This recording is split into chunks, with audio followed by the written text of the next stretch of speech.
Hello, hi everyone. ಎಲ್ಲರಿಗೂ ನಿಮ್ಮ ಶರಣ ಯೂಟ್ಯೂಬ್ ಚಾನಲಿಗೆ ಸ್ವಾಗತ. ಸೊ ಇವತ್ತು ನಾವು KPSC PDO exam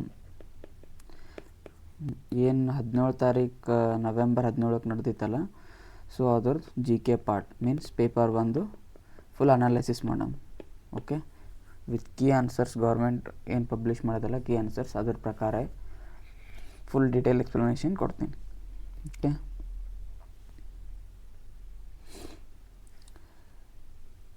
first question ನೋಡ್ರಿ. ಫಸ್ಟ್ ಕ್ವಶನ್ ಏನದ, ಸಾಬಾಲ್ಟರ್ನ್ ದೃಷ್ಟಿಕೋನವು. ಸೊ ಸಾಬಾಲ್ಟರ್ನ್ ದೃಷ್ಟಿಕೋನ ಏನದ ಅಂತಂದ್ರೆ ದ ಸಾಬಾಲ್ಟರ್ನ್ ಪ್ರಾಸ್ಪೆಕ್ಟಿವ್ ಈಸ್. ಸಾಬಾಲ್ಟರ್ನ್ ಪ್ರಾಸ್ಪೆಕ್ಟಿವ್ ಅಂತಂದ್ರೆ ಏನಿಲ್ಲ, ಈಗ ನೀವು ಹೆಂಗೆ ಡಿಫ್ರೆಂಟ್ ಆ್ಯಂಗಲ್ದಾಗ ನಿಂತು ನೋಡ್ತಿರಲ್ಲ, ಸೊ ಹಂಗೆ ಇವ್ರದ್ದು ಸಾಬಾಲ್ಟರ್ನ್ ಪ್ರಾಸ್ಪೆಕ್ಟಿವ್ ಅಂತಂದರೆ ನೀವು ಒಂದು ಸೊಸೈಟಿನಾಗ ಏನು ಮಾರ್ಜಿನಲೈಸ್ಡ್ ಸೆಕ್ಟರ್ಸ್ ಇರ್ತಾರಲ್ಲ, ಸೊ ಹಾಗೆ ಮತ್ತು ಡಿಫ್ರೆಂಟ್ ಕಾಸ್ಟ್, ರಿಲಿಜಿಯನ್, ಜೆಂಡರ್ಗಳು ಅವರೆಲ್ಲ ಇರ್ತಾರೆ. ಸೊ ಅವ್ರ ಪೊಸಿಷನ್ನಾಗ ನಿಂತು ನೀವು ಸೊಸೈಟಿಗೆ ನೋಡೋದು. ಓಕೆ, ಸ್ಪೆಷಲಿ ಅಲ್ಪಸಂಖ್ಯಾತರು ಇರ್ತಾರೆ ಮತ್ತು ಹಿಂಸಿತ ಗುಂಪುಗಳಿರ್ತಾವೆ ಸೊಸೈಟಿನಾಗ. ಸೊ ಅವ್ರ ಸ್ಥಾನದಾಗ ನಿಂತು ನೀವು ನಿಮ್ಮದು ಸರೌಂಡಿಂಗ್ ಸೊಸೈಟಿ ನೋಡೋದೇ ಸಬಾಲ್ಟರ್ನ್ ಪ್ರಾಸ್ಪೆಕ್ಟಿವ್ ಅಂತ ಕರೀತಾರೆ. ಸೊ ಇದು ಮೇನ್ಲಿ ಏನು ಮಾಡ್ತಪ್ಪ ಅಂತಂದ್ರೆ ಅಲ್ಪಸಂಖ್ಯಾತರು ಅಥವಾ ಹಿಂಸಿತ ಗುಂಪುಗಳು ಇರ್ತಾವಲ್ಲ, ಅವ್ರ ಅನುಭವಗಳು ಮತ್ತು ಹೋರಾಟಗಳನ್ನು ಏನು ಮಾಡ್ತದೆ, ಹೈಲೈಟ್ ಮಾಡ್ತದೆ. ಓಕೆ, ಸೊ ಇಲ್ಲಿ ಆಪ್ಷನ್ ಕೊಟ್ಟದ ನೋಡಿ. ಇದು ಸಾಮಾನ್ಯವಾಗಿ ಪ್ರತಿನಿಧಿಸದ ಜನಸಾಮಾನ್ಯರ ದೃಷ್ಟಿಕೋನದ ಮೂಲಕ ಸಮಾಜ ಪರ್ಯಾಯ ಚಿತ್ರಣವನ್ನು ಪ್ರಸ್ತುತಪಡಿಸಲು ಪ್ರಯತ್ನಿಸುತ್ತದೆ. ಕರೆಕ್ಟಾ? ಇದು ಕರೆಕ್ಟ್ ಆಯಿತು ಸ್ಟೇಟ್ಮೆಂಟು. ಸೊ ನೆಕ್ಸ್ಟ್, ರಾಜಕೀಯ ಮತ್ತು ಸಾಮಾಜಿಕ ಚಟುವಟಿಕೆಗಳಲ್ಲಿ ಗಣ್ಯರ ವಿರುದ್ಧವಾಗಿ ಜನಸಾಮಾನ್ಯರ ಪಾತ್ರವನ್ನು ಎತ್ತಿ ತೋರಿಸುವ ಮೂಲಕ ಸಮತೋಲನವನ್ನು ಪುನಃ ಸ್ಥಾಪಿಸಲು ಪ್ರಯತ್ನಿಸುತ್ತದೆ. ಇದು ಕೂಡ ಸ್ಟೇಟ್ಮೆಂಟ್ ಕರೆಕ್ಟ್ ಆಗುತ್ತೆ. ಸೊ ಇದು ರೈತರು, ಬುಡಕಟ್ಟು ಮತ್ತು ಸಮಾಜದ ಇತರ ಅಂಚಿನಲ್ಲಿರುವ ವರ್ಗಗಳನ್ನು ತಮ್ಮದೇ ಆದ ಇತಿಹಾಸದ ನಿರ್ಮಾತೃಗಳಂತೆ ಪರಿಗಣಿಸುತ್ತದೆ. ಸೊ ಇದೆಲ್ಲ ಕರೆಕ್ಟ್ ಆಗ್ತದೆ. So option 4. ನೆಕ್ಸ್ಟ್ ಏನು ಕೇಳ್ಯಾರ, ಎಥೋಸೆಂಟ್ರಿಸಮ್. ಸೊ ಎಥೋಸೆಂಟ್ರಿಸಮ್ ಅಂತಂದರೆ ಏನು? ಎಥೋಸೆಂಟ್ರಿಸಮ್ ಅಂತಂದ್ರೆ ಏನಪ್ಪ, ಸಿಂಪಲ್ ವೇಸ್ನಾಗಪ್ಪ ಅಂತಂದ್ರೆ ಅವ್ರದ್ದು ಅಂದ್ರೆ ಇದೇನು ಮಾಡ್ತಪ್ಪ ಅಂತಂದ್ರೆ ಕಲ್ಚರ್ಗಳು ಎವ್ಯಾಲ್ಯುಯೇಟ್ ಮಾಡ್ತದೆ. ಫಾರ್ ಎಕ್ಸಾಂಪಲ್, ಹಿಂದೂ ಕಲ್ಚರ್ ಬೇರೆ ಇರ್ತದೆ, ಮುಸ್ಲಿಮ್ ಕಲ್ಚರ್ ಬೇರೆ ಇರ್ತದೆ, ಕ್ರಿಶ್ಚಿಯನ್ ಕಲ್ಚರ್ ಬೇರೆ ಇರ್ತದೆ, ಡಿಫ್ರೆಂಟ್ ಕಮ್ಯುನಿಟಿದು ಕಲ್ಚರ್ಸ್ ಬೇರೆ ಬೇರೆ ಇರ್ತವೆ. ಸೊ ಎಥೋಸೆಂಟ್ರಿಸಮ್ ಅಂತಂದ್ರೆ ಏನು, ನಮ್ಮ ಕಲ್ಚರೇ ಚಂದದ ವಿತ್ ರೆಸ್ಪೆಕ್ಟ್ ಟು ಅನಲೈಸ್, ಬೇರೆಯವ್ರ ಜೊತೆ ಕಂಪೇರ್ ಮಾಡಿ ನಮ್ಮದೇ ಚಂದದ ಅಂತ ಅನ್ನೋದೇ ಎಥೋಸೆಂಟ್ರಿಸಮ್. ಏನೇ ಇರ್ಲಿಕ್ಕೆ ಅವ್ರದ್ದು ಚಂದ ಇರಲಿ ಬಿಡಲಿ, ಒಟ್ಟು ನಮ್ದು ಕಂಪೇರ್ ಮಾಡಿ ನಮ್ಮ ಪ್ಲೇ ಇಲ್ಲ ಅವ್ರದ್ದು ಅಂತ ಅನ್ನೋದೇ ಎಥೋಸೆಂಟ್ರಿಸಮ್. ಸೊ ಇಲ್ಲಿ ಕೊಟ್ಟಿದ್ದಾರೆ ನೋಡ್ರಿ, ಸ್ವಂತ ಸಂಸ್ಕೃತಿಯ ನೆಲೆಯಲ್ಲಿ ಇತರರ ಸಂಸ್ಕೃತಿಗಳನ್ನು ಮೌಲ್ಯಮಾಪನ ಮಾಡುವುದು. Means to evaluate the cultures of others in terms of own culture. So this is the ethocentrism. Okay, next, Stephen Hawking. Stephen Hawking ಯಾರ ಗೊತ್ತು ನಿಮಗೆ? ವೆಲ್ ನೋನ್ ಸೈಂಟಿಸ್ಟ್ ಅರ ಅವರು ಹ್ಯಾಂಡಿಕ್ಯಾಪ್ಟ್ ಇದ್ದರು, ಯಾವಾಗಲೂ ಚೇರ್ ಮ್ಯಾಗೆ ಕುಂದಿರ್ತಿರಲ್ಲ ಅವರು, Stephen Hawking. So Stephen Hawking is well known for his work in black holes. ಇವರೇನು ಬ್ಲ್ಯಾಕ್ ಹೋಲ್ಸ್ ಅಧ್ಯಯನದಾಗ ಭಾಳ ಹೆಸರು ಮಾಡಿದ್ದಾರೆ ಮತ್ತು ನೊಬೆಲ್ ಪ್ರೈಸ್ ಕೂಡ ತೊಗೊಂಡಿದ್ದಾರೆ ಇವರು. ಓಕೆ, ನೆಕ್ಸ್ಟ್ 4ನೇದು ಗಮ್ಮಿ. ಓಕೆ, ಓರಾನ್ ಮತ್ತು ಮುಂಡಾ ಮತ್ತು ಸಂತಾಲ್. ಓರಾನ್, ಮುಂಡಾ, ಸಂತಾಲ್. ಸಂತಾಲ್ ಟ್ರೈಬ್ ಬಗ್ಗೆ ಗೊತ್ತು, ಈಗ ನಮ್ಮ president belongs to Santal tribe. So ಇವ್ರು ಮೇನ್ಲಿ ಯಾವ ರೀಜನ್ಸ್ದಾಗ ಕಂಡು ಬರ್ತಾರಪ್ಪ ಅಂತಂದ್ರೆ ಜಾರ್ಖಂಡ್. ಓಕೆ, ಯಾವುದು? Jharkhand. Next 5th questions ನೋಡಮ್ಮಿ. 5th question. So list 1 ಒಂದು ಕೊಟ್ಟಿದ್ದಾರೆ, ಲಿಸ್ಟ್ 2 ಅಂತ ಒಂದು ಕೊಟ್ಟಿದ್ದಾರೆ. ಸೊ ಇದ್ರಾಗ ಏನಪ್ಪ ಅಂತಂದ್ರೆ ಇವು ಬರೆದಿರೋ ಬುಕ್ಸ್ ಅವ. ಇವು GS ಗುರ್ರೆ ಯಾವ ಬುಕ್ ಬರೆದಿದ್ದಾರೆ, ಸೊ ಅದ್ರ ರಿಲೇಟೆಡ್ ಅದ.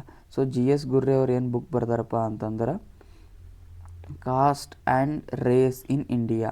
ಓಕೆ, GS ಗುರ್ರೆ ಅವ್ರು ಏನು ಬರ್ದಾರಪ್ಪ ಅಂತಂದ್ರೆ cost and race in India ಅನ್ನೋದು ಬುಕ್ ಬರೆದಿದ್ದಾರೆ. ಹಾಗೆ ಎಮ್ ಎಸ್ ಶ್ರೀನಿವಾಸ್ ಅವ್ರು ಏನು ಬರ್ತಾರೆ, social change in modern India. ಏನು social change in modern India. Okay. Next Iravati ಕಾರ್ವೆ ಅವ್ರು ಏನು ಬರ್ದಿರಪ್ಪ ಅಂತಂದ್ರೆ ಹಿಂದೂಸ್ತಾನ್ ಸೊಸೈಟಿ. ಯಾವುದು? Hindustan society and interpretation. Hindustan society and interpretation. Next ಬಂದು ಎ ಆರ್ ದೇಸಾಯಿ ಬರ್ದಿದ್ದಾರೆ rural India in transition. Okay.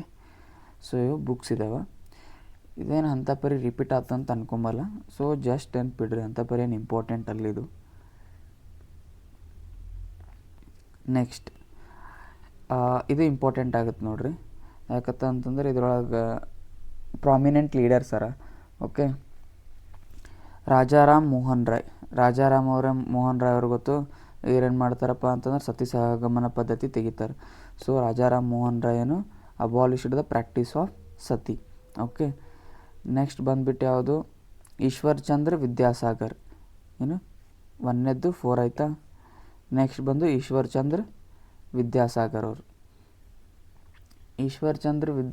ಅವ್ರು ಏನು ಮಾಡ್ತಾರಪ್ಪ ಅಂತಂದರೆ, ಇವರು ನಿಮಗೆ ಗೊತ್ತು ವಿಡೋ ಮ್ಯಾರೇಜ್ ಅಂತಂದ್ರೆ ವಿಧವೆಯರ ವಿವಾಹ ಮಾಡ್ಲಿಕ್ಕೆ ಹೋರಾಟ ಮಾಡ್ತಾರೆ. ಯಾರು? ಈಶ್ವರ್ ಚಂದ್ರ ವಿದ್ಯಾಸಾಗರ್ ಅವರು. ನೆಕ್ಸ್ಟ್ ಸಾವಿತ್ರಾಬಾಯಿ ಪುಲೆ ಗೊತ್ತು ನಿಮಗೆ, ಗರ್ಲ್ಸ್ ಎಜುಕೇಷನ್ ಸಲಿಂದ ಭಾಳ ಹೋರಾಡ್ಯಾರ. So established the first girls school. Next Dayanand Saraswati ಹೆಂಗೆ ನೆನ್ಪಿಡ್ತೀರಿ? ದಯಾ ಈಸ್ ಆರ್ಯ. ದಯಾ ನಾರೆ ಹಿಂಗೆ ನೆನ್ಪಿಡ್ತೀನಿ, ದಯಾ ಮತ್ತು ಆರ್ಯ. ಓಕೆ. 2 ಕಡೆ ಬಂತು, ದಯಾ ಮತ್ತು ಆರ್ಯ ಸಮಾಜ್. ಓಕೆ. ದಯಾನಂದ್ ಸರಸ್ವತಿ. ನೆಕ್ಸ್ಟ್ ಇನ್ನೊಂದು ಏನು ಹೇಳ್ತಾರಪ್ಪ ಅಂತಂದ್ರೆ, the Upanishads are simple yet profound, pure and true, comparing them to the morning sun, the pure wind over the mountains. ಇದು ಸ್ಟೇಟ್ಮೆಂಟ್ ಯಾರು ಹೇಳಿದಾರಂತ. ಏನದ ಕನ್ನಡದಾಗ ನೋಡಮ್ಮಿ. ಉಪನಿಷತ್ತುಗಳು ಬೆಳಗಿನ ಸೂರ್ಯಪ್ರಭೆಗೆ ಪರ್ವತಗಳ ಮೇಲಣ ಶುದ್ಧ ಮಾರುತಕ್ಕೆ ಹೋಲಿಸಿ ಏನು ಮಾಡ್ಯಾರಪ್ಪ ಅಂತಂದ್ರೆ, ಉಪನಿಷತ್ತುಗಳಿಗೆ ಎದಕ್ಕೆ ಹೋಲಿಸ್ಯಾರಪ್ಪ ಅಂತಂದ್ರೆ, ಸೂರ್ಯನ ಬೆಳಕು ಬರ್ತಲ್ಲ, ಆ ಪರ್ವತ ಮ್ಯಾಗ ಏನು ಶುದ್ಧ ಗಾಳಿ ಬೀಸ್ತಲ್ಲ ಅದಕ್ಕೆ ಹೋಲಿಸಿದ್ದಾರೆ.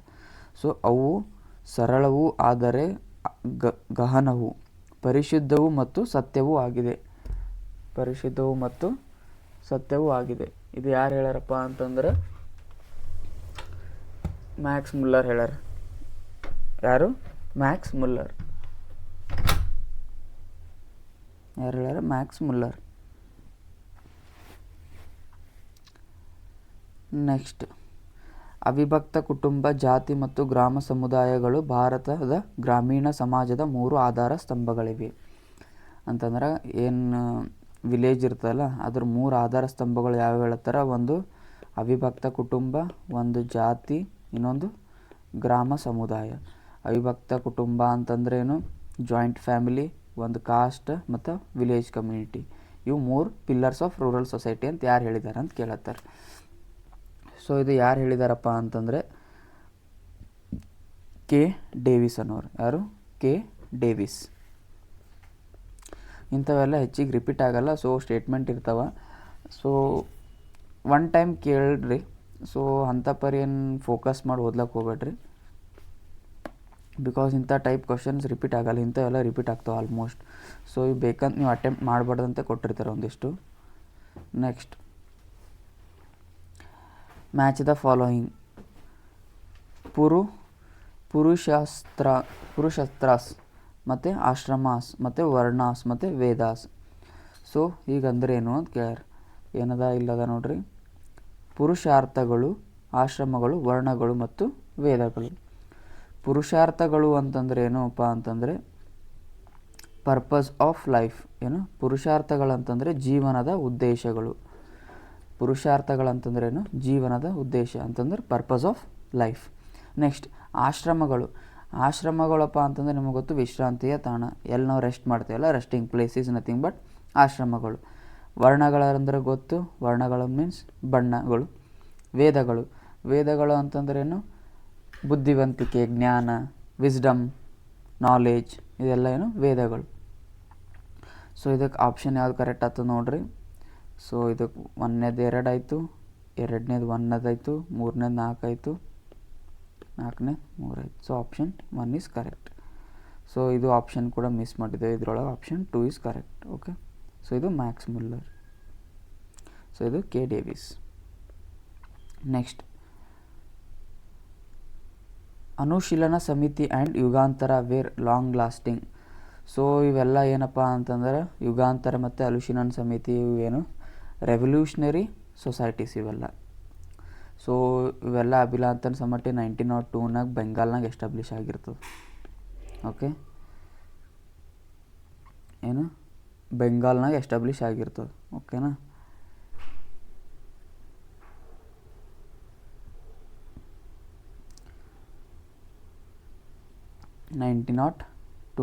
ಓಕೆ,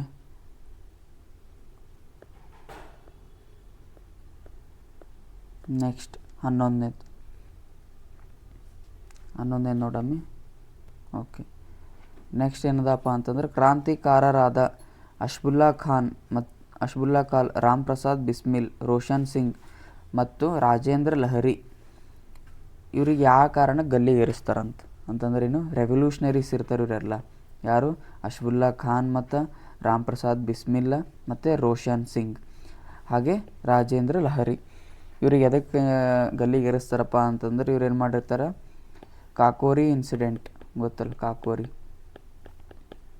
ಸೊ ಟ್ರೈನ್ನಾಗಿಂದು ಲೂಟಿ ಮಾಡ್ತಿರ್ತಾರೆ ಹಣ ಅದೆಲ್ಲ ಬ್ರಿಟಿಷರ್ಲಿಂದ, ಅಂದ್ರೆ ನಮ್ದು ಹಣ ಇದ್ದಂಗೆ ಬ್ರಿಟಿಷರ್ಲಿಂದ ಏನು ಮಾಡಿರ್ತಾರೆ, ಟ್ರೈನ್ ಹೋಗ್ತಾ ಇರೋ ಟ್ರೈನ್ನಾಗ ಮ್ಯಾಗ ರಾಬರಿ ಮಾಡ್ತಾರೆ, ಲೂಟಿ ಮಾಡ್ತಾರೆ. ಯಾವಾಗಪ್ಪ ಅಂತಂದ್ರೆ ಆಗಸ್ಟ್ 1925. ಓಕೆ, ಯಾವಾಗ ಮಾಡ್ತಾರೆ? 1925 August. So this is nothing but Kakori train cash robbery case 9th August 1925. So ಇದು ಮೇನ್ ಏನು ನೆನ್ಪಿಡ್ಬೇಕು, ಕಾಕೋರಿ ಇನ್ಸಿಡೆಂಟ್ ಎದ್ರ ಸಲಿಂದ ಮೇನ್ ಕ್ಯಾಶ್ ರಾಬರಿ ಸಲಿಂದ. ಸೊ ಯಾವಾಗ ಆಗ್ಯದ? 1925 ಆಗ್ಯದ. ಸೊ ಯಾರು ಮಾಡ್ತಾರಪ್ಪ ಅಂತಂದ್ರೆ ಇವರೆಲ್ಲ ಹಿಂದೂಸ್ತಾನ್ HRAದು ಮೆಂಬರ್ಸ್. ಇವ್ರು ಹಿಂದೂಸ್ತಾನ್ ರಿಪಬ್ಲಿಕ್ ಅಸೋಸಿಯೇಷನ್ ಅಂತ. So Ashfaqulla Khan, Ram Prasad Bismil, Roshan Singh, Rajendra Lahiri. Next, Khudai Khidmatgar. So Khudai Khidmatgar ಅಂತಪ್ಪ ಯಾರಪ್ಪ ಫೇಮಸ್ ಅಂತಂದ್ರೆ ಖಾನ್ ಅಬ್ದುಲ್ ಗಫಾರ್ ಖಾನ್. ಯಾರು ಖುದಾಯಿ ಖಿದ್ಮತ್ಗಾರಪ್ಪ ಅಂತಂದರೆ ಖಾನ್ ಅಬ್ದುಲ್ ಗಫಾರ್ ಖಾನ್. ನೆಕ್ಸ್ಟ್, ಇವು ಆಗಾ ಖಾನ್ ಇವರೆಲ್ಲ ಏನು ಮಾಡಿ ಇದ್ರೊಳಗೆ ಹೆಲ್ಪ್ ಮಾಡ್ಯಾನಪ್ಪ ಅಂತಂದ್ರೆ ಇವು ಮುಸ್ಲಿಂ ಲೀಗ್ ಅದಲ್ಲ, ಇಂಡಿಯನ್ ಮುಸ್ಲಿಂ ಲೀಗ್, ಅದು ಎಸ್ಟಾಬ್ಲಿಷ್ ಮಾಡೋದ್ರದ ಆಗಾ ಖಾನ್ ಕೂಡ ಒಬ್ಬರು. ನೆಕ್ಸ್ಟ್, ನೀತಿ ಸಾರ ಯಾರು ಬರ್ದಾರ ಅಂತಂದ್ರೆ ಕೌಟಿಲ್ಯಂದು ಗೊತ್ತು, ಕೌಟಿಲ್ಯನ ಅರ್ಥಶಾಸ್ತ್ರ. ಓಕೆ, ನೆಕ್ಸ್ಟ್ ಚರಕ ಸಂಹಿತೆ ಗೊತ್ತು, ಫೇಮಸ್ಸು. ಹಾಗೆ ನೀತಿ ಸಾರ ಯಾರು ಬರ್ದಾರಪ್ಪ ಅಂತಂದ್ರೆ ಕಾಮನದಕ. ಯಾರು? ಕಮಂಡಕ ಯಾರು ಬರೆದಿದ್ದಾರಪ್ಪ ಅಂತಂದ್ರೆ ಕಮಂಡಕ. ಓಕೆನಾ.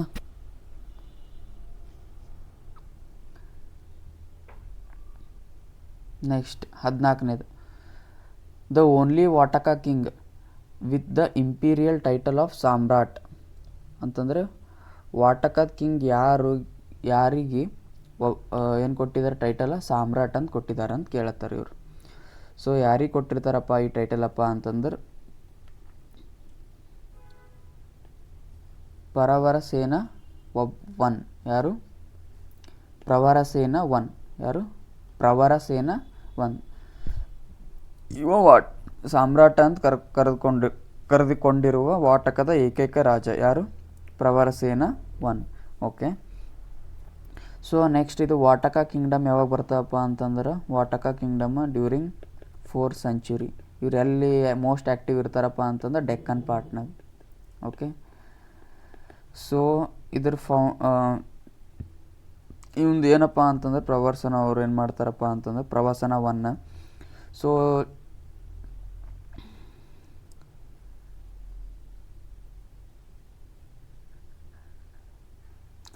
ಚಂದ್ರಗುಪ್ತ ಇರ್ತಾನಲ್ಲ, ಚಂದ್ರಗುಪ್ತನ ಮಗಳು ಯಾರು ಇರ್ತಾರಪ್ಪ ಅಂತಂದ್ರೆ ಪ್ರಭಾವತಿ ಇರ್ತಾಳೆ.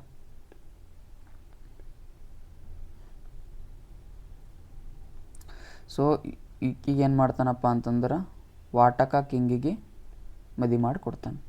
ಸೊ ಓಕೆ, ನೆಕ್ಸ್ಟ್ ಇದ್ರದ್ದು ವಾಟಕ ಕಿಂಗ್ಡಮ್ದು ಫೌಂಡರ್ ಯಾರು ಅಂತಂದ್ರೆ ಇವ ಯಾರು, ವಿದ್ಯಾಶಕ್ತಿ. ಯಾರು?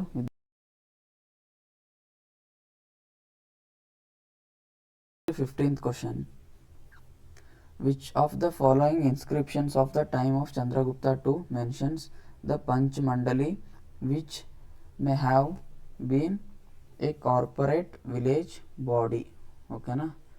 ನೆಕ್ಸ್ಟ್ ಕ್ವಶನ್ ಏನು ಹೇಳ್ತಾರಪ್ಪ ಅಂತಂದ್ರೆ ಇದ್ರೊಳಗೆ ಚಂದ್ರಗುಪ್ತನ್ ಟೈಮ್ನಾಗ ಯಾವುದು ಇನ್ಸ್ಕ್ರಿಪ್ಷನ್ ಅಂತಂದ್ರೆ ಯಾವ ಶಾಸನದಾಗ ಏನದಪ್ಪ ಅಂತಂದ್ರೆ ಗ್ರಾಮ ನಿಕಾಯ ಸ್ಥಾನವನ್ನು ಹೊಂದಿರಬಹುದು ಅಂತ ಹೇಳ್ತದೆ. ಅಂತಂದ್ರೆ ಯಾವ ಚಂದ್ರಗುಪ್ತನ್ ಟು ಟೈಮ್ನಾಗ ಓಕೆ ಯಾವ ಶಾಸನದ ಪ್ರಕಾರ ಗ್ರಾಮ ಬಗ್ಗೆ ಮೆನ್ಷನ್ ಇರ್ತದ ಅಂತ ಕೇಳ್ದಂಗೆ, village body, corporate village body. So ಇದು ಯಾವ ಶಾಸನದಾಗ ಹೇಳ್ತದಪ್ಪ ಅಂತಂದ್ರೆ ಸಾಂಚಿ ಇನ್ಸ್ಕ್ರಿಪ್ಷನ್. ಯಾವುದು? ಸಾಂಚಿ ಶಾಸನ. Next, which one of the following is the first brick temple of India? So first brick temple ಯಾವುದು? ಬಿತ್ತರಗಾಂವ್ ಟೆಂಪಲ್. ಇದು ಎಲ್ಲಿ ಬರ್ತದಪ್ಪ ಅಂತಂದ್ರೆ ಯು ಪಿನಾಗ ಬರ್ತದೆ. ಯಾವುದು? Bhitargaon temple. Next, Akbar divided his empire in 1580 into, ಅಂದ್ರೆ ಏನು ಮಾಡ್ತಾನಪ್ಪ ಅಂತಂದ್ರೆ 1580ರಲ್ಲಿ ಅಕ್ಬರ್ ಏನು ಮಾಡ್ತಾನಪ್ಪ ಅಂತಂದ್ರೆ, ಸೊ ಅವ್ನ ಎಂಪೈರಿಗೆ ಏನು ಮಾಡ್ತಾನ ಅಂತಂದ್ರೆ ಟೋಟಲ್ ಎಷ್ಟು ಪ್ರಾಂತ್ಯಗಳು ಡಿವಿಷನ್ ಮಾಡ್ತಾನೆ ಅಂದ್ರೆ 15 ಪ್ರಾಂತ್ಯಗಳು ಅಂತಂದ್ರೆ 15 ಪ್ರಾವಿನ್ಸ್ನಾಗ ಡಿವೈಡ್ ಮಾಡ್ತಾನೆ. ಸೊ ಒಂದೊಂದು ಪ್ರಾವಿನ್ಸಿಗೆ ಏನಂತಾರಪ್ಪ ಅಂತಂದ್ರೆ each province is known as, each ಪ್ರಾವಿನ್ಸಿಗೆ ಏನು ಕರೀತಾರಪ್ಪ ಅಂತಂದ್ರೆ ಓಕೆ ಏನು ಕರೀತಾರಪ್ಪ ಅಂತಂದರೆ ಸುಬಾಸ್ ಅಂತ ಕರೀತಾರೆ. ಯಾವುದು? ಸುಬಾಸ್. ಸೊ ಮತ್ತು ಈಚ್ ಸುಬಾಸ್ ಪ್ರತಿಯೊಂದು ಸುಬಾಸ್ ಯಾರು ಗವರ್ನ್ ಮಾಡ್ತಾರಪ್ಪ ಅಂತಂದ್ರೆ ಸುಬೇದಾರ್. ಯಾರು? ಸುಬೇದಾರ್. ಆ್ಯಂಡ್ ವೇರಿಯಸ್ ಮತ್ತು ಇದು ಅಷ್ಟು ಓಕೆ, ಇದಿಷ್ಟೇ ಸಾಕು ಇನ್ಫಾರ್ಮೇಷನ್ ಇದು ರಿಲೇಟೆಡ್. ಓಕೆನಾ. Next, who prepared the draft of the Indian penal code? IPC ಅದಲ್ಲ, IPCದು ಡ್ರಾಫ್ಟ್ ಯಾರು ಪ್ರಿಪೇರ್ ಮಾಡಿದ್ದಾರೆ ಅಂತ ಕೇಳತ್ತಾರೆ. ಸೊ ಇದು IPC ಯಾವಾಗ ತರ್ತಾರಪ್ಪ ಅಂತಂದ್ರೆ ಇವರು ಫಸ್ಟ್ ಲಾ ಕಮಿಷನ್ ಯಾವಾಗ ಬರ್ತದಲ್ಲ, ಫಸ್ಟ್ ಲಾ ಕಮಿಷನ್ದವ್ರು ತರ್ತಾರೆ. ಫಸ್ಟ್ ಲಾ ಕಮಿಷನ್ದು ಚೇರ್ಮನ್ ಯಾರು ಇರ್ತಾರಪ್ಪ ಅಂತಂದ್ರೆ ಲಾರ್ಡ್ ಮೆಕಾಲೆ ಇರ್ತಾರೆ. ಓಕೆ, ಅವರು ಏನು ಮಾಡ್ತಾರೆ? ಇಂಡಿಯನ್ ಪೆನಲ್ ಕೋಡ್ ತರ್ತಾರೆ. ಸೊ ಇದು ಎನ್ಯಾಕ್ಟ್ ಯಾವಾಗ ಆಗ್ತದಪ್ಪ ಅಂತಂದರೆ 1816 ಎನ್ಯಾಕ್ಟ್ ಆಗ್ತದೆ. Okay. Next, village committee was A prominent feature in which of the following ruling dynasties? ಅಂತಂದ್ರೆ ಗ್ರಾಮ ಸಮಿತಿಗಳು, village committee is nothing but ಗ್ರಾಮ ಸಮಿತಿ ಅಂತಂದ್ರೆ ಗ್ರಾಮ ಸಮಿತಿ ಯಾರ ರಾಜರ ಆಳ್ವಿಕೆದಾಗ ಭಾಳ ಪ್ರಮುಖ ಲಕ್ಷಣ ಇತ್ತು, ಮೇನ್ ಫೀಚರ್ ಇತ್ತು ಅಂತಂದರೆ ಅದು ಯಾವುದಪ್ಪ ಅಂತಂದ್ರೆ ಚೋಳ. ಯಾವುದು? ಚೋಳ ಎಂಪೈರ್ನ. Next, the Indian National Congress took up swadeshi call at the Banaras session okay in 1905 presided over by 1905 ಏನಾಗ್ತದೆ? ಭಾರತೀಯ ರಾಷ್ಟ್ರೀಯ ಕಾಂಗ್ರೆಸ್ ಸಭೆ ಆಗ್ತದೆ. ಇಲ್ಲಿ ಬನಾರಸ್ ಸೆಷನ್ ಆಗ್ತದೆ. ಸೊ ಆ ಸೆಷನ್ನಾಗ ಏನು ಮಾಡ್ತಾರೆ? ಸ್ವದೇಶಿ ಕಾಲ್ ಕೊಡ್ತಾರೆ. ಅಂತಂದ್ರೆ ಸ್ವದೇಶಿ ಮೂಮೆಂಟ್ ಅಂತಂದರೆ ನಾವು ಓನ್ ಆಗಿರೋದು ಇಂಡಿಯನ್ ಮ್ಯಾನುಫ್ಯಾಕ್ಚರ್ಡ್ ಇದ್ದೀವಿ, ಯೂಸ್ ಮಾಡ್ಬೇಕು ನಾವು ಅಂತ. ಸೊ ಇದು ಸ್ವದೇಶಿ ಮೂಮೆಂಟ್ ಎದಕ್ಕೆ ಬರ್ತಪ್ಪ ಅಂತಂದ್ರೆ ಬೆಂಗಾಲ್ ಡಿವಿಷನ್ ಆಗಿರ್ತದೆ 1905 ಬೆಂಗಾಲ್ ಡಿವಿಷನ್. ಸೊ ಆ ಟೈಮ್ನಾಗ ಗವರ್ನರ್ ಯಾರು ಇರ್ತಾರಪ್ಪ ಅಂತಂದರೆ ಲಾರ್ಡ್ ಕರ್ಜನ್. ಯಾರು? Lord Curzon. ಸೊ ಅದ್ರದ್ದು ಇದು ಆಗಿದ್ದ ಸಲಿಂದ ಏನು ಮಾಡ್ತಾರೆ ಅವ್ರು ಅಂತಂದ್ರೆ 1905 ಸ್ವದೇಶಿ ಕಾಲ್ ಕೊಡ್ತಾರೆ. ಯಾರು ಕೊಡ್ತಾರಪ್ಪ ಅಂತಂದ್ರೆ ಗೋಪಾಲ್ ಕೃಷ್ಣ ಗೋಖಲೆ. ಇವರೇನು ಮಹಾತ್ಮ ಗಾಂಧೀಜಿದು ಪೊಲಿಟಿಕಲ್ ಗುರು. ಯಾರು? Gopal Krishna Gokhale. Next, the Ghadar party was founded in San Francisco USA by. So ಇದುವರೆಗೆ ಗೊತ್ತಿರ್ಬೇಕು ನಿಮಗೆ, ಭಾಳ ಇಂಪಾರ್ಟೆಂಟ್. ಸೊ ಒಂದು ಗದರ್ ಪಾರ್ಟಿ ಯಾವಾಗ ಫಾರ್ಮ್ ಆಯಿತು? 1913. ಎಲ್ಲಿ ಫಾರ್ಮ್ ಆಯಿತು? San Francisco USA. ಸೊ ಇದ್ರ ಮೇನ್ ಏನಪ್ಪ ಅಂತಂದರೆ ಅಬ್ಜೆಕ್ಟಿವ್, ಇದನ್ನು ಒಂದು ಒಂದು ಒಂದು ಆರ್ಗನೈಸೇಷನ್ ಇದ್ದಂಗೆ, ಏನೋ ಒಂದು ಪಾರ್ಟಿ ಇದ್ದಂಗೆ. ಸೊ ಇವ್ರು ಏನು ಮಾಡ್ತಾರೆ, ಇವರು ಫ್ರೀಡಮ್ಸ್ ಅಲ್ಲಿಂದ ಏನು ಮಾಡ್ತಿರ್ತಾರೆ, ಔಟ್ಸೈಡ್ ಇಂಡಿಯಾಲಿಂದ ಏನು ಮಾಡ್ತಿರ್ತಾರೆ, ಹೆಲ್ಪ್ ಮಾಡ್ತಿರ್ತಾರೆ. ಸೊ ಈ ಗದರ್ ಪಾರ್ಟಿ ಎಸ್ಟಾಬ್ಲಿಷ್ ಯಾರು ಮಾಡ್ತಾರಪ್ಪ ಅಂತಂದರೆ ಲಾಲಾ ಹರದಯಾಳ್ ಸಿಂಗ್ ಅವರು ಮತ್ತು ಸೋಹನ್ ಸಿಂಗ್ ಭಕನಾ. ಸೊ ಇವರಿಬ್ರು ಮೇನ್ ಯಾರು, ಸೋಹನ್ ಸಿಂಗ್ ಭಕನಾ ಮತ್ತು ಲಾಲಾ ಹರದಯಾಳ್. ಸೊ ಇದ್ರಾಗ ಕೊಟ್ಟಿರೋದು ಒಂದೇ, ಲಾಲಾ ಹರದಯಾಳ್. ಈ ಬಿಕಾಜಿ ಕಾಮ ಆಗಲ್ಲ, ಶ್ಯಾಮ್ ಕೃಷ್ಣ ವರ್ಮನೂ ಆಗಲ್ಲ. In the outer floor of which temple the first reference of Bengaluru is found.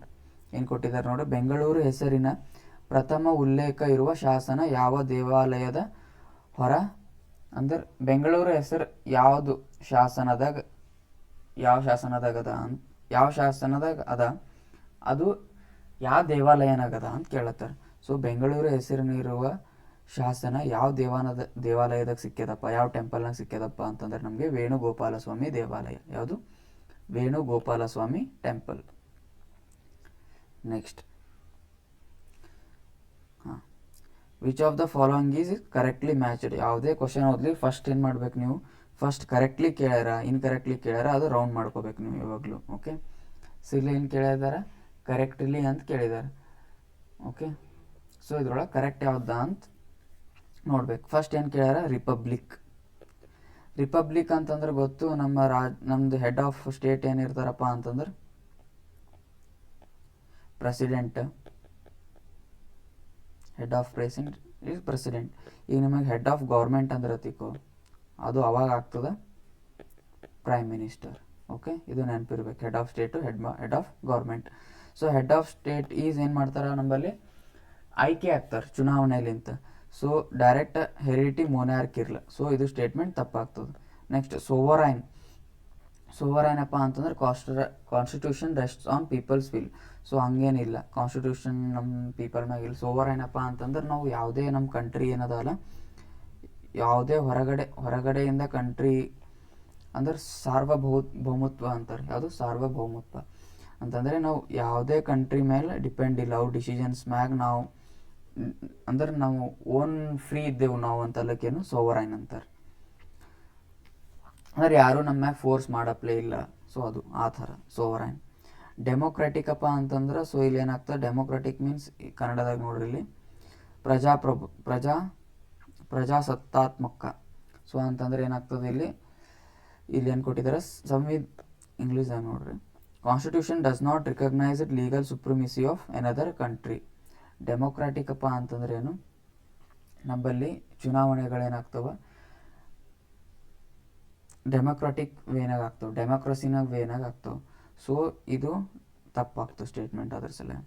So next, secular ಅಂತಂದ್ರೆ ಏನು, ಎಲ್ಲ ಜಾತಿ ರಿಲಿಜನ್ಗಳು ಎಲ್ಲ ಒಂದೇ. So state is neutral towards any religion. So answer is this. So correct ಯಾವ ಸ್ಟೇಟ್ಮೆಂಟ್ ಅಂತ ಕೇಳಿದ್ರು, so secular. So ministers may be chosen from, ಇದು ಭಾಳ ಇಂಪಾರ್ಟೆಂಟ್ ಆಗ್ತದೆ, ನಿಮಗೆ ಕನ್ಫ್ಯೂಸ್ ಆಗ್ಬೋದು. ಮಿನಿಸ್ಟರ್ಸ್ ಲೋಕಸಭಾಲಿಂತನೂ ತೊಗೋಬೋದು, ರಾಜ್ಯಸಭಾಲಿಂತನೂ ತೊಗೋಬೋದು, ಔಟ್ಸೈಡ್ ದ ಲೆಜಿಸ್ಲೇಚರ್ನಂತೂ ಭೀ ತೊಗೋಬೋದು. ಬಟ್ ಔಟ್ಸೈಡ್ ದ ಲೆಜಿಸ್ಲೇಚರ್ಲಿಂದ ತೊಗೊಂಡು ಬಳಕ 6 ಮಂತ್ ಒಳಗೆ ಅವ್ರು ಏನಾಗಬೇಕು, ಲೋಕಸಭಾ ಅಥವಾ ರಾಜ್ಯಸಭಾ ಮೆಂಬರ್ ಆಗಬೇಕು. ಜನರಲಿ ರಾಜ್ಯಸಭಾ ಮೆಂಬರ್ ಮಾಡ್ತಾರೆ ಅವ್ರಿಗೆ. Okay, next 25th question. So earth's magnetic field always has a horizontal component. Okay, except at earth ಅದ ಅಂತ ತಿಕ್ಕೋರಿ, ಯಾವಾಗಲೂ ಏನಿರ್ತದ, ಹಾರಿಜಾಂಟಲ್ ಕಂಪೋನೆಂಟ್ ಇರ್ತದಂತ. ಇದು ಅರ್ತ್ ಅದಲ್ಲ. ಸೊ ಇವಂಗೆಲ್ಲ ಏನಾಗುತ್ತೋ ಮ್ಯಾಗ್ನೆಟಿಕ್ ಫೀಲ್ಡ್ ಇರ್ತದೆ. Earth has an horizontal component except at magnetic pole. Magnetic pole ಬಿಟ್ಟು ಎಲ್ಲ ಕಡೆ ಹಾರಿಜಾಂಟಲ್ ವರ್ಟಿಕಲ್ ಎರಡು ಕಾಂಪೋನೆಂಟ್ಸ್ ಇರ್ತವೆ. ಬಟ್ ವರ್ಟಿಕಲ್ ಕಾಂಪೋನೆಂಟ್ ಎಲ್ಲಿ ಆಬ್ಸೆಂಟ್ ಇರ್ತದೆ, ಎಲ್ಲಿ, magnetic pole. So only horizontal component ಎಲ್ಲಿ ಇರ್ತದಪ್ಪ ಅಂತಂದ್ರೆ ಮ್ಯಾಗ್ನೆಟಿಕ್ ಪೋಲ್. ಉಳಿದಿದ್ದ ಎಲ್ಲ ಜಾಗದಾಗ horizontal component and vertical component ಎರಡು ಇರ್ತಾವೆ magnetic field, earth's magnetic field. Next, which of the following propositions is a correct description of the powers of the president under the article 356 of the constitution ಏನು article 350 56 ಯಾವುದು correct ಅಂತ ಕೇಳ್ತಾರೆ ಅವ್ರು.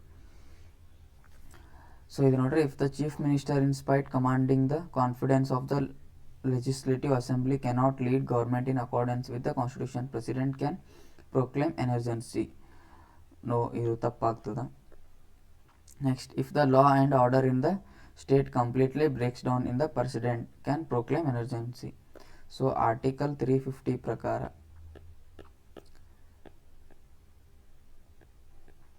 Emergency. So article 350 ಪ್ರಕಾರ ಏನತ್ತಪ್ಪ ಅಂತಂದ್ರೆ emergency declare ಮಾಡ್ಬೋದು. Okay,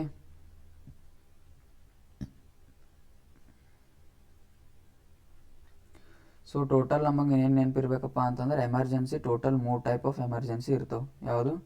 3 types of emergency. Okay,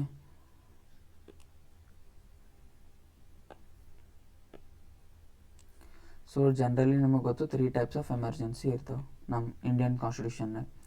so 352 national emergency, 356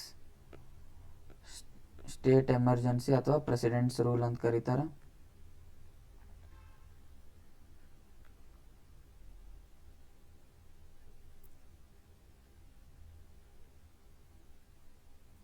and 360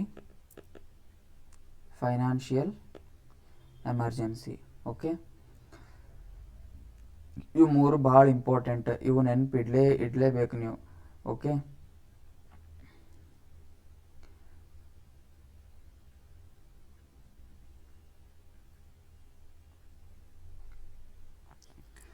article 352, article 356 and article 360. Okay, so ಇದು ಆರ್ಟಿಕಲ್ 356 ಬಗ್ಗೆ ಕೇಳಿದಾರೆ ಇಲ್ಲಿ. ಓಕೆ, ಸೊ ಅದಕ್ಕೆ ಆರ್ಟಿಕಲ್ 356 ಬಗ್ಗೆ ಸ್ವಲ್ಪ ಡಿಸ್ಕಷನ್ ಮಾಡೋಣ. ಓಕೆ, ಸೊ ಇದು ಆರ್ಟಿಕಲ್ 350 ಯಾರು ಮಾಡ್ತಾರಪ್ಪ ಅಂತಂದ್ರೆ ಈ ಕೇಸ್ನಾಗ ಮಾಡ್ತಾರೆ. If the law and order ಏನಾಗ್ತದೆ ಸ್ಟೇಟ್ನ ಕಂಪ್ಲೀಟ್ಲಿ ಬ್ರೇಕ್ ಡೌನ್ ಆಯ್ತಪ್ಪ ಅಂತಂದ್ರೆ ಏನು ಮಾಡ್ತಾರೆ, ಪ್ರೆಸಿಡೆಂಟ್ ಎಮರ್ಜೆನ್ಸಿ ಘೋಷಣೆ ಮಾಡಿ ಏನು ಮಾಡ್ತಾರೆ, ಅವ್ರ ಕೈದಾಗ ಆಡಳಿತ ತಗೋತಾರೆ. ಓಕೆ, ನೆಕ್ಸ್ಟ್ ಇದು ರಾಷ್ಟ್ರಪತಿ ಆಳ್ವಿಕೆಗೆ ಒಳಪಟ್ಟ ನಂತರ ಇವೇನು ಮೇಜರ್ ಲೋಕಸಭಾ ಮತ್ತು ರಾಜ್ಯಸಭಾ ಏನು ಹೌಸಸ್ ಇರ್ತಾವಲ್ಲ, so within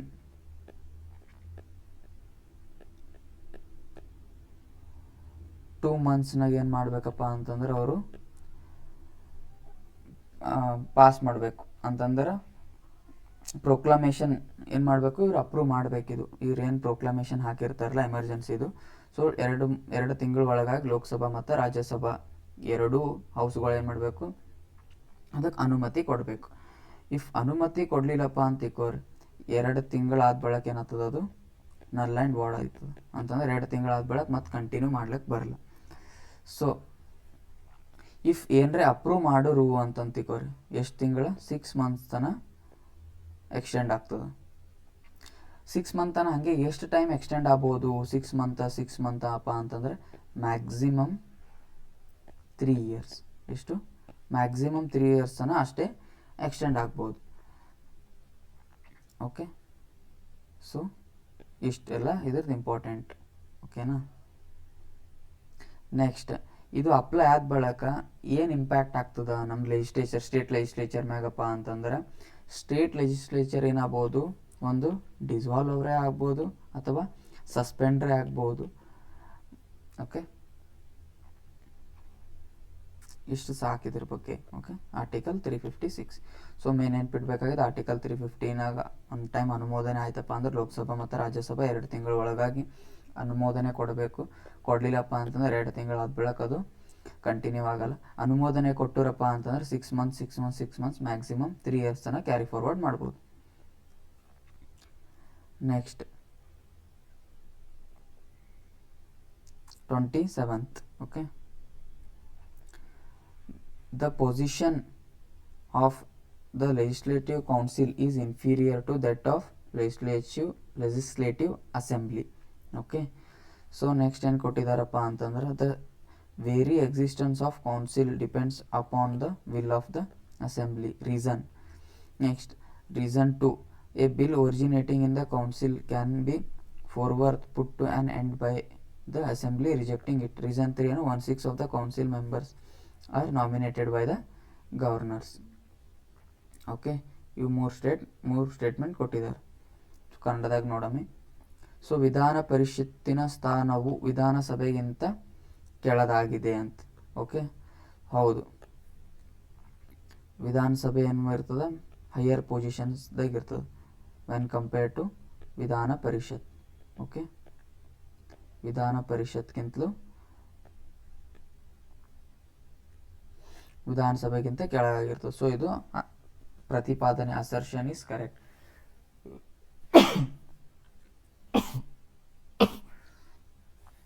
next reason 1.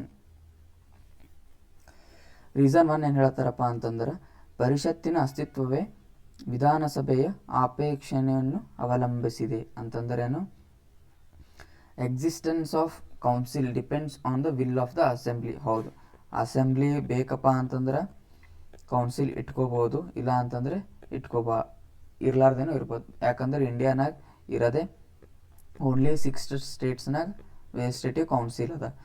Okay, so ಅದು ಲೆಜಿಸ್ಲೇಟಿವ್ ಕೌನ್ಸಿಲ್ ಫಾರ್ಮ್ ಅಥವಾ ರಿಮೂವ್ ಇತ್ತಪ್ಪ ಅಂತಂದ್ರೆ ಏನಪ್ಪ ಅಂತಂದ್ರೆ, ಇವ್ರು ನಮ್ಮದು ಸ್ಟೇಟ್ ಲೆಜಿಸ್ಲೇಟಿವ್ ಅಸೆಂಬ್ಲಿದವ್ರು ಏನು ಮಾಡಬೇಕು, ಪಾರ್ಲಿಮೆಂಟ್, ನಮ್ಮ ಇಂಡಿಯನ್ ಪಾರ್ಲಿಮೆಂಟ್ದು ರಿಕ್ವೆಸ್ಟ್ ಮಾಡ್ಬೇಕು. ಅಂತಂದ್ರೆ ಇವ್ರು ಲೆಜಿಸ್ಲೇಟಿವ್ದಾಗ ಬಿಲ್ ಪಾಸ್ ಮಾಡಿ ನಮಗೆ ಸ್ಟೇಟ್ನಾಗ ಲೆಜಿಸ್ಲೇಟಿವ್ ಕೌನ್ಸಿಲ್ ಬೇಕು ಅಂತವ್ರೆ ರಿಕ್ವೆಸ್ಟ್ ಮಾಡಬೇಕು.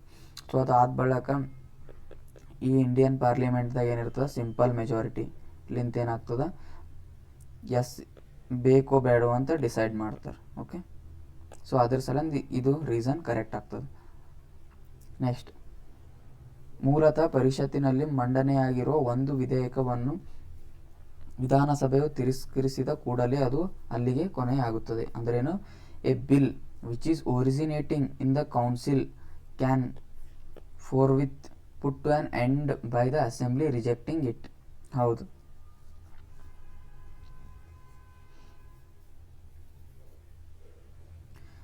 ಈಗ ಏನ್ರೆ ಎಕ್ಸಾಂಪಲ್ ಹೆಂಗೆ ಕೇಳತ್ತಾರಪ್ಪ ಅಂತಂದ್ರೆ, ಒಂದು ವಿಧಾನ ಪರಿಷತ್ ಅದ ಅಂತಿಕೋ, ಲೆಜಿಸ್ಲೇಟಿವ್ ಕೌನ್ಸಿಲ್ನಾಗ ಬಿಲ್ ಪಾಸ್ ಆಗಿರ್ತದೆ. ಆ ಬಿಲ್ ಪಾಸ್ ಆಗಿರೋದು ಲೆಜಿಸ್ಲೇಟಿವ್ ಅಸೆಂಬ್ಲಿ ಅಂತಂದರೆ ವಿಧಾನಸಭೆದಾಗ ಏನು ಮಾಡ್ತದೆ, ಬಿಲ್ ಪಾಸ್ ಆಗಂಗಿಲ್ಲ. ಸೊ ಅವಾಗ ಏನಾಗ್ತದೆ, ಆ ಬಿಲ್ ಅಲ್ಲೇ ಎಂಡ್ ಆಗ್ತದೆ. ಸೊ ಇದು ಕೂಡ ಕರೆಕ್ಟ್. ನೆಕ್ಸ್ಟ್, ರಾಜ್ಯಪಾಲರು ಪರಿಷತ್ತಿನ 1/6 ಸದಸ್ಯರನ್ನು ನಾಮನಿರ್ದೇಶನ ಮಾಡುತ್ತಾರೆ. ಹೌದು, ಮಾಡ್ತಾರೆ. ನಮ್ಮಲ್ಲಿ ಕರ್ನಾಟಕನಾಗ ಎಷ್ಟವ ಲೆಜಿಸ್ಲೇಟಿವ್ ಕೌನ್ಸಿಲ್ ಸೀಟ್ 75. 75ನಾಗ ಏನು ಮಾಡ್ತಾರೆ, 1/6 ಸೀಟ್ಸ್ ಇರ್ತವಪ್ಪ ಅಂತಂದ್ರೆ ರಾಜ್ಯಪಾಲರು ಏನು ಮಾಡ್ತಾರೆ, ನಾಮನಿರ್ದೇಶನ ಮಾಡ್ತಾರೆ. ಅಂದ್ರೆ ಗ್ರೌಂಡ್ಸ್ ಆಫ್ ಎಲ್ಲ ಬರ್ತಾವೆ, social service, science and technology ಅವೆಲ್ಲ ಅದು ರಿಲೇಟೆಡ್. ಸೊ ಅದಕ್ಕಾಗಿ ಇವ್ರು ಆನ್ಸರ್ ಏನು ಕೇಳ್ಯಾರ ನೋಡ್ರಿ. ಸೊ ಇದು ಅಸರ್ಷನ್ದೇ ಕರೆಕ್ಟ್ ಅದ. ಸೊ ಈ ಮೂರರ ಬಗ್ಗೆ ಮೂರು ರೀಸನ್ ಅಸರ್ಷನ್ ಬಗ್ಗೆ ನಾವು ಡಿಸ್ಕಸ್ ಮಾಡಬೇಕು. ಸೊ ಅಸರ್ಷನ್ ಕರೆಕ್ಟ್ ಅದ. ಸೊ ಅಸರ್ಷನ್ನಿಗೆ R1 ಕರೆಕ್ಟ್ ಎಕ್ಸ್ಪ್ಲೇನ್ ಮಾಡ್ತದೆ, R2 ಕರೆಕ್ಟ್ ಎಕ್ಸ್ಪ್ಲೇನ್ ಮಾಡ್ತದೆ. ಯಾಕಪ್ಪ ಅಂತಂದ್ರೆ ಯಾಕೆ ವಿಧಾನ ಪರಿಷತ್ ಕೆಳಗದ ಕಂಪೇರ್ ಟು ವಿಧಾನಸಭೆ ಅಂತ. ಸೊ ಇದು ಕೂಡ ಕರೆಕ್ಟಾಗಿ ಎಕ್ಸ್ಪ್ಲೇನ್ ಮಾಡ್ತದೆ, ಇದು ಕೂಡ ಕರೆಕ್ಟಾಗಿ ಎಕ್ಸ್ಪ್ಲೇನ್ ಮಾಡ್ತದೆ. ಬಟ್ ಇದು ಎಕ್ಸ್ಪ್ಲೇನ್ ಮಾಡಲ್ಲ, ಇದು ಡಿಫ್ರೆಂಟ್ ಸಿನಾರಿಯೋ. ಸೊ ಅದಕ್ಕಾಗಿ ಇದ್ರೊಳಗೆ ಆನ್ಸರ್ ಏನಾಗ್ತದೆ, R1 R2 and R3 correct ಅವ. ಬಟ್ R1 R2 ಅಷ್ಟೇ ಏನು ಮಾಡ್ತದೆ, ಈಗ ವಿವರಿಸ್ತದ. ಓಕೆ, ನೆಕ್ಸ್ಟ್ ಇದು ಮುಗಿತಾ.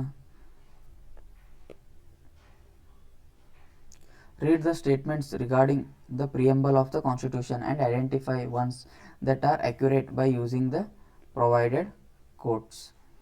So objective resolution proposed by Jawaharlal Nehru ultimately became the preamble. ಹೌದು, ಆಬ್ಜೆಕ್ಟಿವ್ ರೆಸೊಲ್ಯೂಷನ್ ಯಾರು ಪಾಸ್ ಮಾಡ್ತಾರಪ್ಪ ಅಂತಂದ್ರೆ ಜವಾಹರ್ಲಾಲ್ ನೆಹರು ಅವರು ಪಾಸ್ ಮಾಡ್ತಾರೆ. ಓಕೆ,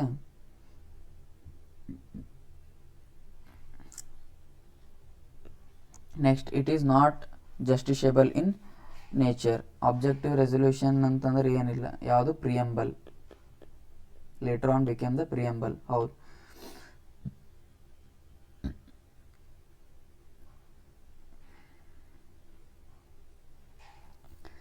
ನೆಕ್ಸ್ಟ್ ಏನು, ಇದು ಜಸ್ಟಿಷಿಯಬಲ್ ಇರಲ್ಲ, ಇದೇನು ನಾನ್ ಜಸ್ಟಿಷಿಯಬಲ್. Okay, in nature. ಇದು ಯಾವಾಗ ತರ್ತಾರಪ್ಪ ಆಬ್ಜೆಕ್ಟಿವ್ ರೆಸೊಲ್ಯೂಷನ್ ಅಪ್ಪ ಅಂತಂದ್ರೆ ಜವಾಹರ್ಲಾಲ್ ನೆಹರು ಅವರು 13 ಡಿಸೆಂಬರ್ 1946 ತರ್ತಾರೆ. ಓಕೆನಾ, 13 ಡಿಸೆಂಬರ್ 1946 ತರ್ತಾರೆ. So it is not justiciable in nature and it cannot be amended. ಹೌದು, it can be amended. Okay, ಇದು ತಪ್ಪು ಕೊಟ್ಟಿದ್ದಾರೆ. ಅದೇನು ಪ್ರಿಯಂಬಲ್ ಅಮೆಂಡ್ ಮಾಡ್ಬೋದು ನಾವು. ಎಸ್, ಪ್ರಿಯಂಬಲ್ ಏನಪ್ಪ ಅಂತಂದರೆ ಇದಕ್ಕೆ ಓಲ್ಡ್ ನೇಮ್ ಯಾವುದು? Objective resolution. ಯಾರು ತಂದಿರ್ತಾರ? ಜವಾಹರ್ಲಾಲ್ ನೆಹರು ಅವ್ರು. ಯಾವಾಗ ತಂದಿರ್ತಾರ? 13 ಡಿಸೆಂಬರ್ 1946ನಾಗ. ಇದೇನಾಯಿತು, ಲೇಟರ್ ಆನ್ ಏನಾಯಿತು? ಪ್ರಿಯಂಬಲ್ ಆಯಿತು. ಓಕೆ, ಸೊ ಇದೇನು ಮಾಡ್ಬೋದು? ಅಮೆಂಡ್ ಮಾಡ್ಬೋದು. ಮತ್ತು ಇದು ನಾನ್ ಜಸ್ಟಿಷಿಯಬಲ್ ಇರ್ತದೆ. ಓಕೆ, ಇದಿಷ್ಟು ಇರ್ತದೆ. So here the answer will be A and B only. ಇದು ತಪ್ಪಾಗ್ತದೆ. Next, the preamble of the Indian constitution was originally adopted on 26 November. ಹೌದು, 26 ನವೆಂಬರ್ 1949 ನಾವು ಅಡಾಪ್ಟ್ ಮಾಡ್ಕೋತೇವೆ. Okay, it did not include the following terms. So ಅವಾಗ include ಮಾಡಿದಾಗ ಯಾವ್ಯಾವ terms ಇರಲಿಲ್ಲ ಅಂತ ಕೇಳತ್ತಾರ ಅವ್ರು. ಸೊ ಇವು ಏನು ಸೋಷಲಿಸ್ಟ, ಸೆಕ್ಯುಲಾರ ಮತ್ತು ಇಂಟಿಗ್ರಿಟಿ ಏನು ಮಾಡ್ತೇವೆ ನಾವಪ್ಪ ಅಂತಂದ್ರೆ 1976 ಆ್ಯಡ್ ಮಾಡ್ತೇವೆ. ಓಕೆ, ಯಾವುದು? 42nd amendment act 1976. ಈ ಆ್ಯಕ್ಟ್ ಪ್ರಕಾರ ಸೋಷಲಿಸ್ಟ, ಸೆಕ್ಯುಲರ, ಇಂಟಿಗ್ರಿಟಿ ನಾವು 3 ಆ್ಯಡ್ ಮಾಡ್ತೇವೆ. Okay, so the answer will be A, B and C. Okay, next question. Consider the following statements. Judicial activism emerged in India as an extra constitutional development through judicial pronouncements and judgments. ಯಾವುದು ಈ statement correct ಅದ? Next, judicial activism fills the gap since the existing law is not clear and pronounced. ಹೌದು, ಎರಡೂ correct ಅದ. ಕನ್ನಡದಾಗ ಹೋದ್ರಿ, ಭಾರತದಲ್ಲಿ ನ್ಯಾಯಿಕ ಕ್ರಿಯಾವಾದವು ನ್ಯಾಯಾಲಯದ ತೀರ್ಪುಗಳು ಮತ್ತು ನಿರ್ಣಯಗಳ ಮುಖಾಂತರ ಸಂವಿಧಾನಾಂತರ ಬೆಳವಣಿಗೆಯಾಗಿ ಹೊರಹೊಮ್ಮಿದೆ. ನೆಕ್ಸ್ಟ್, ಅಸ್ತಿತ್ವದಲ್ಲಿರುವ ಕಾನೂನು ಸ್ಪಷ್ಟವಾಗಿಲ್ಲದಿರುವುದರಿಂದ ಅಥವಾ ವ್ಯಕ್ತವಾಗಿ ಹೇಳದಿರುವುದರಿಂದ ನ್ಯಾಯಿಕ ಕ್ರಿಯಾವಾದವು ಆ ಖಾಲಿ ಅಂತರವನ್ನು ಸೂಕ್ತವಾಗಿ ತುಂಬುತ್ತದೆ. ಎರಡೂ correct. Both statements are correct. Next, collective responsibility of the cabinet signifies the unity and coordination among the members of the council of ministers. ಹೌದು, ಕಲೆಕ್ಟಿವ್ ರೆಸ್ಪಾನ್ಸಿಬಿಲಿಟಿ ಇರ್ತದೆ ಕ್ಯಾಬಿನೆಟ್. ಇವ್ರದ್ದು ಏನು ತೋರಿಸ್ತದೆ ನಮಗಪ್ಪ ಅಂತಂದ್ರೆ unity and coordination among the members of the council. Next, reason ಏನಪ್ಪ ಅಂತಂದ್ರೆ it is the prerogative of the prime minister to select or drop a member of the cabinet. ಹೌದು, ಕ್ಯಾಬಿನೆಟ್ನಾಗ PM ಅವ್ರಿಗೆ ಯಾರು ಖಾಸ್ ಅನ್ನಿಸ್ತಾರೋ ಅವ್ರಿಗಷ್ಟೇ ಕ್ಯಾಬಿನೆಟ್ನಾಗ ಇಟ್ಕೋತಾನೆ ನಾವು. ಓಕೆ, ಸೊ ಮತ್ತು ಕ್ಯಾಬಿನೆಟಿವ್ decision ಏನಿರ್ತದೆ ಅದು ಎಲ್ಲ ಸದಸ್ಯರು ಒಪ್ಪದಂಗೆ, ಕ್ಯಾಬಿನೆಟ್ ಏನು ಡಿಸಿಷನ್ ತೊಗೋತದೆ ಎಲ್ಲ ಸದಸ್ಯರು ಕೂಡ ಅದು ಒಪ್ಪದಂಗೆ. ಸೊ ಇದು ಏನು ಸೂಚಿಸ್ತದೆ ನಮಗೆ? ಯೂನಿಟಿ ಮತ್ತು coordination. So both statements are individually true. Both statements are individually true but not correct explanation of ಇದೇನಾಯ್ತು, ಇದು ಕರೆಕ್ಟ್ ಎಕ್ಸ್ಪ್ಲನೇಷನ್ ಅಲ್ಲ. Okay, next 32. Consider the following statements related to the article 368 of the constitution. Okay, 368 ಬಗ್ಗೆ ಇದು ಎಲ್ಲಿಂದ ತೊಗೊಂಡಿದ್ದೇವಪ್ಪ ಅಂತಂದ್ರೆ South Africa. ಯಾವುದು? South Africa. Okay, so a constitutional amendment bill can be passed at joint session. So joint session ಅಂತ ಕೊಟ್ಟರು. Constitution ಅಮೆಂಡ್ಮೆಂಟಿಗೆ joint session sitting ಆಗಲ್ಲ. Okay, not possible. Joint session ಯಾವ ಆರ್ಟಿಕಲ್ ಪ್ರಕಾರ ಆಗುತ್ತೆ ಅಂತಂದ್ರೆ article 108. But in case of constitutional amendment ಮಾಡೋದೈತಪ್ಪ ಅಂತಂದ್ರೆ ಜಾಯಿಂಟ್ ಸಿಟ್ಟಿಂಗ್ ಆಗೋದೇ ಇಲ್ಲ. Next, a proposal to amend the constitution only ಕೊಟ್ಟಾರೆ ನೋಡು. ಓನ್ಲಿ ಹೌಸ್ ಆಫ್ ಪೀಪಲ್ ಅಂತಂದ್ರೆ ಲೋಕಸಭಾ. ಲೋಕಸಭಾಲಿಂತನೂ ಆಗ್ಬೋದು, ರಾಜ್ಯಸಭಾಲಿಂತನೂ ಪ್ರಪೋಸಲ್ ಬರ್ಬೋದು amendment, constitution amendment. Okay, so only none of the above is correct. Next, while amending the constitution of India, which of the following subjects need only a simple majority of the parliament? Okay, ಅಂತಂದ್ರೆ ಸಂವಿಧಾನ ತಿದ್ದುಪಡಿ ಮಾಡ್ತೇವಲ್ಲ ಆ ಟೈಮ್ನಾಗ ಕೆಳಗಿಂದ್ರದಾಗ ಯಾವ್ದ್ರದಾಗ only ನಮಗೆ simple majority ಯಾವ್ದಾದ್ರದ ಬೇಕು ಅಂತ ಕೇಳತ್ತಾರೆ. Okay, first ಏನೋ ನಾವು change in name of existing state, ಏನು ಅಸ್ತಿತ್ವದಲ್ಲಿರುವ ರಾಜ್ಯದ ಹೆಸರಿನ ಬದಲಾವಣೆ. ಈಗ ನಮ್ದು ಎಕ್ಸಾಂಪಲ್ ಮೈಸೂರು ಇತ್ತು, ಅದಕ್ಕೇನು ಮಾಡೋರು ಕರ್ನಾಟಕ ಮಾಡೋರು. ಓಕೆ, ಸೊ ಅದು ಆ ಟೈಪ್ ಅಸ್ತಿತ್ವದಲ್ಲಿರುವ ರಾಜ್ಯದ ಹೆಸರಿನ ಬದಲಾವಣೆ. ಹೌದು, ಇದು ಸಿಂಪಲ್ ಮೆಜಾರಿಟಿಲಿ ಅಂತ ಮಾಡ್ತಾರೆ. ನೆಕ್ಸ್ಟ್, ಅಸ್ತಿತ್ವದಲ್ಲಿರುವ ರಾಜ್ಯದ ಗಡಿ ಬದಲಾವಣೆ. ಈ ಎಕ್ಸಾಂಪಲ್ ನಾವು ಕರ್ನಾಟಕದವ್ರು ಸೋಲಾಪುರ್ ನಮ್ಮದೇ ಅದ ಅಂತ ಯಾಕಪ್ಪ ಅಂದ್ರೆ ಸೋಲಾಪುರ್ ನಮ್ಮದೇ ಅದ. ಸೊ ಈಗ ಮುಂದೆ ಒಂದು ದಿನ ಏನಾದರೂ ಸೋಲಾಪುರ್ ನಮ್ಮ ಬಂತತಿಕೋರ್ ಗಡಿ ಚೇಂಜ್ ಆಗ್ತದೆ. ಓಕೆ, ಸೊ ಅದು ಕೂಡ ಸಿಂಪಲ್ ಮೆಜಾರಿಟಿ ಮೂಲಕನೇ ಪಡಿಬೋದು. ನೆಕ್ಸ್ಟ್, ಹೊಸ ರಾಜ್ಯ ಸೃಜನೆ ಅಂತಂದ್ರೆ ಕ್ರಿಯೇಷನ್ ಆಫ್ ನ್ಯೂ ಸ್ಟೇಟ್, ಹೊಸ ಸ್ಟೇಟ್ ಫಾರ್ಮೇ ಆಗೋದು ಕೂಡ ಸಿಂಪಲ್ ಮೆಜಾರಿಟಿ ಕೂಡ ಸಾಕಾಗ್ತದೆ. ಸೊ ಮೇಲಿನ ಎಲ್ಲವೂ is correct, all of the above. Okay, next 34 ಇದೆ. 34 ಏನು ಕೇಳಿದ್ರೆ which of the following as not correctly matched, ಯಾವ್ದು ಕರೆಕ್ಟ್ಲಿ ಮ್ಯಾಚ್ ಆಗಿಲ್ಲ ಅಂತ. ಆರ್ಟಿಕಲ್ 360 ಫೈನಾನ್ಷಿಯಲ್ ಎಮರ್ಜೆನ್ಸಿ, ಹೌದು ಕರೆಕ್ಟ್, ಫೈನಾನ್ಷಿಯಲ್ ಎಮರ್ಜೆನ್ಸಿ. ಆರ್ಟಿಕಲ್ 368 ಹೌದು amendment of constitution. But article 233A, so ಇದೇನು ಮಾಡಬೇಕು, ಈ ಟೈಪ್ ಇದ್ದಾಗ ನಿಮ್ಗೆ ಯಾವ್ಯಾವ ಆರ್ಟಿಕಲ್ ಅವು ಗೊತ್ತವೋ ಅವು ನೋಡಬೇಕು. ಈಗ ಆರ್ಟಿಕಲ್ 280 ಅದ ಅಂತ ತಿಳ್ಕೋರು, ಆರ್ಟಿಕಲ್ 280 ಗೊತ್ತದ ಯಾವುದು, ಫೈನಾನ್ಸ್ ಕಮಿಷನ್ ರಿಲೇಟೆಡ್ ಅದ ಅಂತ. ಸೊ ಇದು ತಪ್ಪದ, ಆರ್ಟಿಕಲ್ 280 ಅದು ಆಗಬೇಕು, ಫೈನಾನ್ಸ್ ಕಮಿಷನ್ ಆಗಬೇಕು. ಸೊ ಈ ಫೈನಾನ್ಸ್ ಬಿಲ್ ಯಾವ್ದು, article 110 finance bill. Okay, so article 323A administrative tribunal. So ಇದು ಕೂಡ ಕರೆಕ್ಟ್ ಅದ, ಸ್ಟೇಟ್ಮೆಂಟ್ ಕರೆಕ್ಟ್ ಅದ, ಬಟ್ ಇದು ನಾಟ್ ಕರೆಕ್ಟ್ ಅಂತ ಕೇಳಾರ. So this is the answer. Next, consider the following statements. Pressure groups is a group of people who are organized actively for promoting and defending their common interest. ಹೌದು, pressure groups ಅಪ್ಪ ಅಂತಂದ್ರೆ government ಮೇಲೆ pressure ಆಗ್ತಾರೆ. ಯಾಕಪ್ಪ ಅಂತಂದ್ರೆ ಅವ್ರದ್ದು ಏನಾದರೂ public policy ಅಥವಾ ಏನಾದರೂ ಪಬ್ಲಿಕ್ಕಿಗೆ ಹಾರ್ಮ್ಫುಲ್ ಇತ್ತಪ್ಪ ಅಂತಂದ್ರೆ ಅದ್ರ ಬಗ್ಗೆ ಹೋರಾಟ ಮಾಡ್ತಾರೆ ಇವರು. So it is called as to attempt to bring the change in the public policy by exerting pressure on the government. So ಎರಡೂ ಕರೆಕ್ಟ್ ಆಗ್ತದೆ, both 1 and 2 are correct. So ಈ ಸೆಷನ್ನಾಗ 35 ಕ್ವಶನ್ಸ್ ನೋಡಿದೆವು. ನೆಕ್ಸ್ಟ್ ಸೆಷನ್ನಾಗ ಮತ್ತೆ ಕಂಟಿನ್ಯೂ ಮಾಡಮಿ. Thank you all.